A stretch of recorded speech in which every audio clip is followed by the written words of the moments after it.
Season ఆరంభానికి ముందు ఫ్రాంచైజీలు తమ కొత్త జెర్సీల ఆవిష్కరణ, కొత్తగా వచ్చిన ఆటగాళ్లకు ఆహ్వానం పలికే క్రమంలో వినూత్న రీతిలో వీడియోలు రూపొందించడం పరిపాటి. సోషల్ మీడియాలో బజ్ క్రియేట్ చేసేందుకు, అభిమానులను అలంకరించేందుకు ఇలాంటి వీడియోలు ఉపయోగపడతాయి.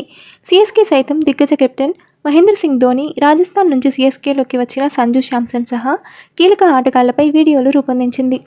అయితే ఇందులో సూపర్ స్టార్ రజనీకాంత్ సినిమాలకు సంబంధించిన జైలర్, కూలీ, జైలర్ 2ల మ్యూజిక్ వాడుకుంది. ముఖ్యంగా హుకుం, అల్తోఫా, డిస్కో రీమిక్స్ వంటి ట్రాక్స్ను తమ ఆటగాళ్లకు హైప్ ఇచ్చే క్రమంలో బ్యాక్గ్రౌండ్ మ్యూజిక్ వాడుకుంది. ఈ పాటలు సంగీతానికి అనిరుద్ రవిచంద్రన్ రూపకర్త. ఈ నేపథ్యంలో సీఎస్కే తమ ఆటగాళ్ల హీరో ఎడిట్స్కు ఈ సంగీతం వాడుకోవడంపై సన్ టీవీ గ్రూప్ ఆగ్రహం వ్యక్తం చేసింది. ఈ పాటలు తమకు చెందేలా అనిరుద్ రవిచంద్రన్ రాతపూర్వక ఒప్పందం కుదుర్చుకున్నారని, అయితే సీఎస్కే మాత్రం తమ వాణిజ్య లాభం కోసం అనుమతి లేకుండానే మ్యూజిక్ని వాడుకుంటోందని కోర్టుకెక్కింది. ఇందుకు సంబంధించి మార్చి 13న సన్ టీవీ నెట్వర్క్ మద్రాస్ హైకోర్టులో కాపీరైట్ ఉల్లంఘన కింద సీఎస్కేపై పిటిషన్ దాఖలు చేసింది. ఈ విషయంపై సీఎస్కే న్యాయవాది పిఎస్ రామన్ వాదిస్తూ, గత 3 ఏళ్లుగా చెన్నై జట్టు ఈ మ్యూజిక్ని వాడుకుంటోందని, అప్పుడు లేని అభ్యంతరం ఇప్పుడే ఎందుకని ప్రశ్నించారు. సన్ టీవీ ఇలాంటి నిర్ణయం తీసుకుంటుందని తాము అస్సలు ఊహించలేదన్నారు.